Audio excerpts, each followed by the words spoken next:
During the Aspen Security Forum on July 21st, U.S. National Security Advisor Jake Sullivan expressed a noteworthy observation regarding China's perception of the U.S. China relationship. He likened China's stance to viewing the relationship as safer without seatbelts and guardrails. Recalling his recent private meeting with China's top foreign policy official Wang Yi in Vienna 3 months prior, Sullivan shared his impression of China's general attitude. If you wear a seatbelt in a car, you're going to be incented to drive faster and more crazy, and then you'll have a crash. So, in a way, better not to have the seatbelt. Supporting Sullivan's assessment, a compelling piece of evidence can be found in Beijing's persistent refusal to resume military exchanges with the United States unless the U.S. lift sanctions on China Defense Minister Li Shangfu. The absence of such exchanges creates a worrisome potential for miscalculations, heightening the risk of further escalating tensions, and potentially leading to conflict. This begs the question: does Beijing genuinely care about mitigating risks?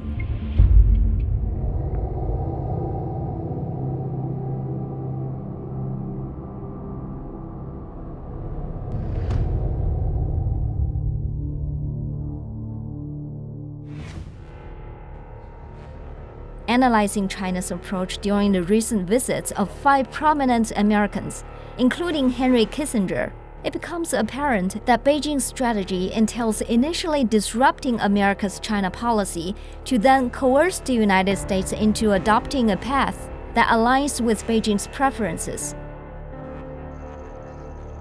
Former Chinese ambassador to the U.S. Cui Tiankai recently argued that guardrails will not help when U.S. China relations are already on the wrong track.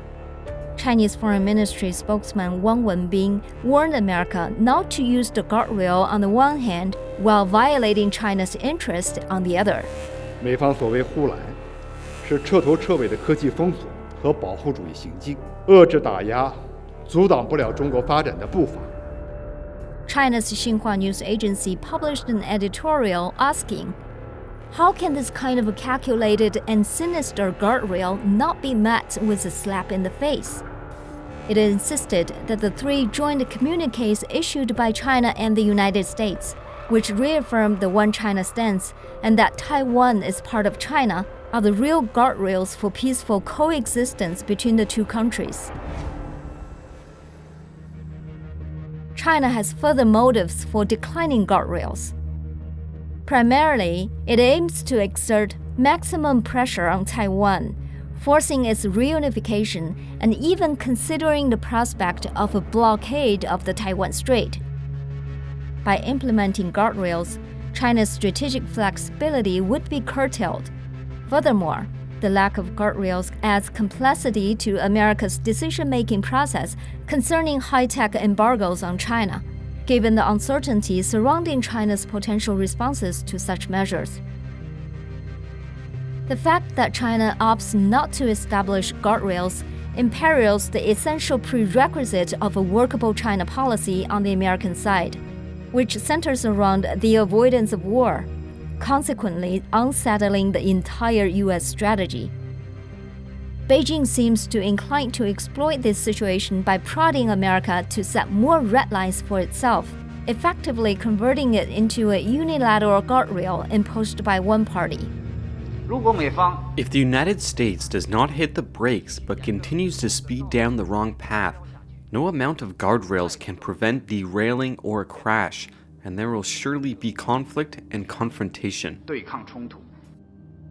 Moreover, in a skillful maneuver, Beijing took advantage of the visits of 5 prominent Americans between June 16th and July 20th, including Microsoft founder Bill Gates, Secretary of State Antony Blinken, U.S. Treasury Secretary Janet Yellen, Biden's Special Climate Envoy John Kerry, and former U.S. Secretary of State Henry Kissinger, to showcase its own approach to U.S. China relations. Beijing deliberately treated them very differently. Bill Gates was given the honor of being the first to meet with Xi, sending a clear signal that China welcomes foreign investment. In stark contrast, Secretary Blinken's reception was noticeably downgraded. revealing Beijing's disapproval of America's overall China policy through a degree of diplomatic humiliation. Secretary Yellen received a more favorable treatment, as she represents the friendlier aspect of the China policy, emphasizing engagement. Meanwhile, Mr. Henry Kissinger was treated with great respect, evident in the opulent birthday banquet, which effectively conveyed the message that Kissinger's China policy is the optimal path between the two nations. John Kerry's visits yielded minimal progress, with Beijing viewing climate issues as a bargaining chip tied closely to Washington's actions on the economic and diplomatic fronts with China, despite the U.S. desire to address it separately. Beijing employs psychological tactics to compel the U.S. into compliance, strategically revealing which actions will be rewarded and which will be met with repercussions. Should the U.S. align itself with Beijing's reasoning, it risks repeating the errors made during the Bush and Obama eras. Previous rhetorical concessions led to self-censorship of national interest and inadvertently encouraged further bad behavior from Beijing over nearly 2 decades.